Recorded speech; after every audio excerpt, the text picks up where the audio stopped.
Bismillahirrahmanirrahim. Assalamu alaikum, my good readers and viewers. Dear viewers, as we have a group for applied linguistics, free discussion group, there were some questions in my Facebook applied linguistics discussion groups about PhD Viva. Many uh, people were discussing with me in the group. They asked me that I should have a video on PhD Viva, general video, but this is part one because a lot of guidance cannot be imparted in only one part. So there can be 4 to 5 parts for this, or there can be 3 parts. Anyhow, first we have to understand what is the introduction. Singapore Management University states about a PhD Viva that the doctoral Viva Voce examination hereafter Viva has existed in British since the PhD or DPhil was started in Oxford University, United Kingdom, towards the end of World War I. It was first written by Simpson in 1983 as informed by Singapore Management University. However, if UK academics spend little time contemplating the Viva, contrasting views certainly exist among them, as will be illustrating later. About the purpose, value, and degree of reliability associated with oral assessment, that is the main purpose of at doctoral level. Furthermore, various factors coexist around the Viva that taken together, or perhaps to provoke some concerns. Uh, these include largely unchanged and unchallenged procedures associated with Viva, the relative lack of research into doctoral assessment, and as I have already told you, there's a range of sometimes conflicting positions in academia about the Viva purposes and conduct. I think, as I told you, Poole, he wrote in 2021, last year he wrote that doctoral Viva in British universities is based primarily in a subset of questionnaire and interview data collected. So the samples of doctoral thesis by UK academics with experience of doctoral education as supervisor, examiners, and candidates. UK university publication aimed at actual or potential doctoral candidates, such as handbooks for doctoral students, or also briefly discussed because this material casts light on how the Viva is packaged.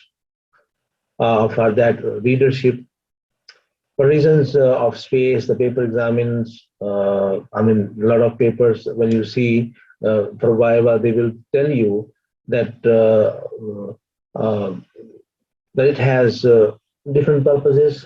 For example, the first thing is that is told that that is elaborated by one of the researcher how to prepare for the PhD Viva. We are talking generally uh, because most of the questions were because the discussion group is about applied linguistics, but we are discussing here generally how to prepare your PhD Viva.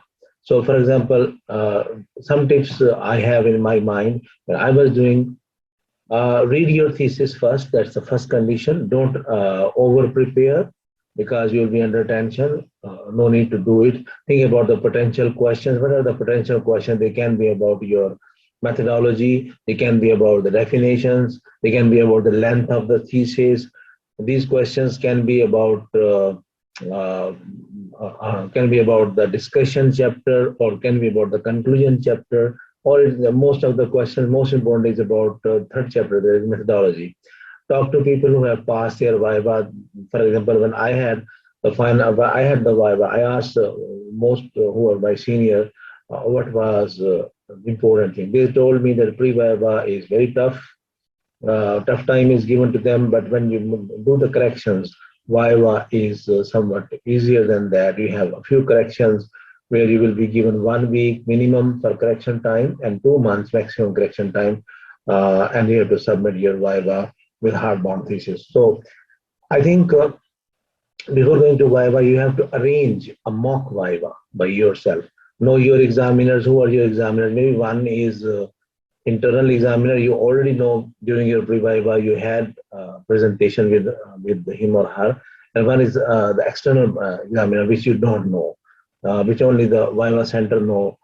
But you have to relax. Uh, I think you have to relax, and I hope finally you will be enjoying your viva. Now, the first thing is prepare yourself when you are in a viva. How you greet your examiner during the viva. So use these magical phrases during the Viva exam. For example, good morning, sir, madam, thank you, or you can say sir, madam, and sorry, sir, madam. Wish the examiner good morning after entering the exam hall. And nowadays, due to pandemic, uh, most of the Vivas are done online. So then you can say good morning and also say, but uh, when you are appearing, when you have started, first good morning to everybody.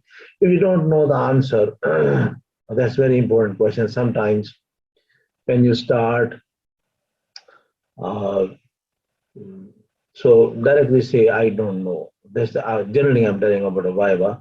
But how do you start your presentation speech? That's very important. First make a very good, very good PPT package of slides. They should not be more than 15 or 16 because I think you don't have enough time for Viva. You cannot make 50 slides for that will be difficult, and there will be a timer, and the man who is counting the time, he will stop you. How do you start a presentation speech? So I think quote opening with the relevant quote can help set the tone of the rest of your speech. For example, if you are doing a reading on reading, PhD on reading, as a theoretical cognitive linguistics or metacognitive linguistic form. So you are doing it in applied linguistic PhD defense. So you can start. Reading is a vital. Reading aloud is a vital source of presentation, or it can be a vital source to change the whole scenario of weak students who have lower reading proficiency. What if scenario immediately drawing your audience into your speech works wonders? That's very important. So you have to imagine the scenario. Then there'll be questions. Silence is one of the things. Statistics you have to present. Okay, powerful statement or phrases you have to do. How do I start Viva presentation? That's a very important question. Comes in mind many times. Many PhD students they ask. I think number one is relevance. Your thesis dealt in depth with a particular question, a specific aspect of your research area. You know it. Background, methods, or findings, conclusions, and sources you also know at the end. So how most of the students do many years, so they know these things. How many PhD students fail their Viva? That's a very important question because this question is asked, how many PhD students they fail their Viva? When this question was being asked, I was actually not confused. I knew it that many students will ask me this question. The statistics indicate that one in every five students fail their PhD. The statistics from University of Cambridge I have already studied. The statistics given by National University of Singapore and Harvard University. The failure rate for the Viva process itself is low. Specifically, only 4% of all students who sit their Viva fail. In other words, 96% of students pass it. So anyhow, you have the chances to go and again to do it. Can you take notes into a Viva? That was one of the question asked by one of the in the discussion group at Facebook. It is a safe activity, I think. Don't forget your thesis pen, notepad, notes, bottle of water, tissues, painkillers, and anything that will get you through. If you are a diabetic patient, you should have not eaten much more food because the Viva can continue for more than an hour. So that's why you cannot go for washing for urination. You should be very careful. So one question is, is there any chances that I will be failed in Viva work? You can fail. It is also possible to write a thesis that will pass and fail the Viva. The thesis alone is not enough. You need to be able to demonstrate and defend your contribution to your field. So that's one of the reasons. Writing thesis will not have I mean, presentation is a different thing. Presentation of a Viva is a different thing, and writing thesis is a different thing. But thesis, when you read it again and again before your Viva, that can make you very strong. So then, what are the expected questions during your PhD Viva? A question about definition, for example. Because generally I'm discussing, but if you're doing a defense on PhD applied linguistics, so they can ask you, what is applied linguistics? I mean, you cannot expect that the basic question will be asked to you, which is very easy. You can say it refers to language teaching, speech therapy, translation planning, and language for specific purposes. It is language in relation to human domains. In this paper, I tried to define this topic, but that was my topic. There is an attempt to review assorted topics, applied linguistics as relates to the English language as a course. But this is, I give you as an example. They can ask you, okay, what are the examples of applied linguistics? Language ideology, uh, language acquisition, literature review, discourse analysis in linguistics, critical thinking in English language, a balanced approach to teaching children to read. These are the tips on your finger, like conceptual recapitalization and skill development theory, the purpose of discourse analysis. So these all you know them. They can very important question. Who when you have, for example, when you're going theoretical framework, they can ask you because, for example, your theory is about cognitive or metacognitive linguistics, or for example, about applied linguistics. They can ask you, who is the father of applied linguistics? Father of applied linguistics. You might have mentioned in your thesis.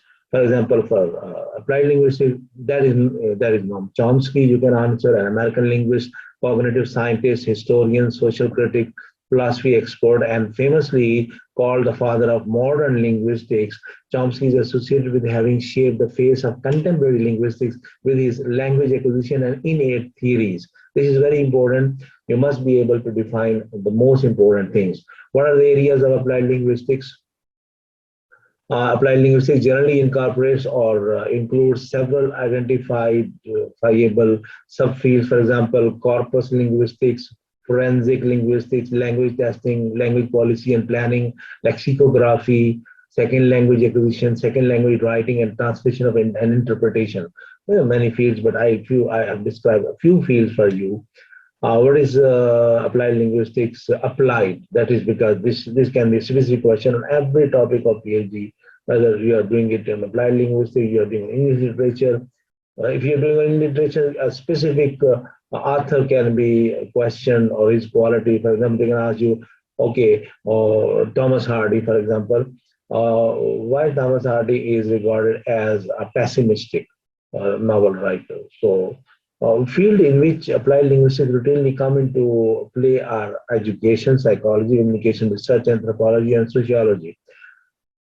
So you can ask your subject what it is used for. Applied linguistics for example, applied linguistics is an interdisciplinary field which identifies, investigates, offers solutions to language-related real life problems. Some of the academic fields related to applied linguistics, you can give example: education, psychology, communication research, anthropology, and sociology. So usually there are different most important questions during the Viva. For example, summarize your project, thesis, or research in 3 minutes. That's very important. What is the strength and weakness of your research? You must know.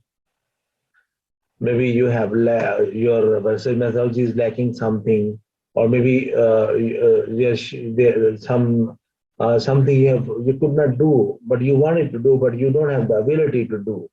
For example, you want to collect data out of 500 students, but you were not allowed to get data from girl section. So there are certain limits. What makes your thesis work original? So that's very important. Elaborate on how finding relate to literature in your field. That's very important. And the most important is current literature. I mean, if you are doing now in 22 last 5 years citations or references you can place. Avoid placing more than 5 years back. Okay, they can say, tell me about yourself. You can say you, for example, you are doing applied linguistics. You can say I've passed my master in which year. I have a teaching experience in this university, this college, blah blah. So this is type of yourself, and summarize your key findings. Then you can say the main findings of your research, and also you can say recommendations of your research. Commonly asked PhD Viva questions and how to answer them. I'm discussing its continuity. What is the reason for selecting this research question? This question can be asked during PhD Viva. Another question can be asked, what is the key focus of your research? And then another question, very important, did the research process go as per your plan, or were there any unexpected circumstances that you had to deal with? So this is also very important. Uh, the main question is internal examiner, you already know. My internal examiners were very nice. When I had my pre-viva, during pre-viva, I knew them. They dealt me very nicely. They were excellent from University of Malaysia, Pahang. And also, I was given a proper training from my PhD supervisor, who was very much expert, master of this field.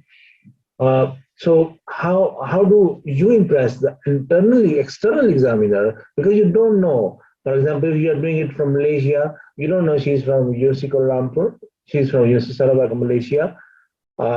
Suddenly you will come to know, oh, this she is. So you have to be very honest in answering the question. That's the first condition. You should not elaborate on something which is not pertaining to that topic question. This gives way and a great opportunity for the examiner to catch you and punish you by asking more questions. Do not involve in that question. The more clear answer, the less questions asked by the examiner. So what do you say when you don't know the answer in Viva? That's very important. When you have an external examiner, the best way to say, I don't know. That's a very good strategy. I don't know could be your answer to a question in the Viva, but it doesn't have to be all of your answer. Say why. It can't be as simple as I didn't do that, or I didn't read that, or perhaps I haven't thought about it that way, but let me have a think. So you can think and answer whatever in your mind. So these were the tips. Again, I'm going to repeat them for a PhD Viva. I gave you an example of applied linguistics and reading, but you can consider this as a general for all the subjects. You know your subject. You're doing physics, radiology, radioactivity. So you can computer technology. You can do it. So you can do it in applied linguistics and cognitive linguistics and theories, different theories. I gave you one example of Chomsky. So again, I'm winding up and I will be closing. The rest of the things I will describe in part 2. Calm down, breathe. Working yourself up is only going to make things worse. You try to understand. By stopping you from sleeping and making you ill, do something fun. Okay. For example, when you're making slides, make slides in such animation that can make people happy. Believe in yourself. Go in with a good attitude. Read from the Google the tips. What are the PhD tips on your subject? Dress to Viva success. Your dress should be good and proper dress. Okay, read your thesis again and again, because your thesis gives you more information about your PhD Viva and make you strong. You know the strength and weaknesses of your thesis. Know the rules of the pre-Viva, Viva vote, and you have already pre-Viva. That's why you know the same things. Make a list of your own corrections. Correction list can make you stronger. So this is actually very important, which I tell you. So inshallah, the rest of the things I will explain in my part 2. Thank you very much, and bye bye. I don't want to take your more time. Bye bye. Thank you very much. Do not forget to subscribe my channel. This is this is a free discussion group on Facebook, and now we are also presenting videos as we receive questions about applied linguistics. Thank you very much.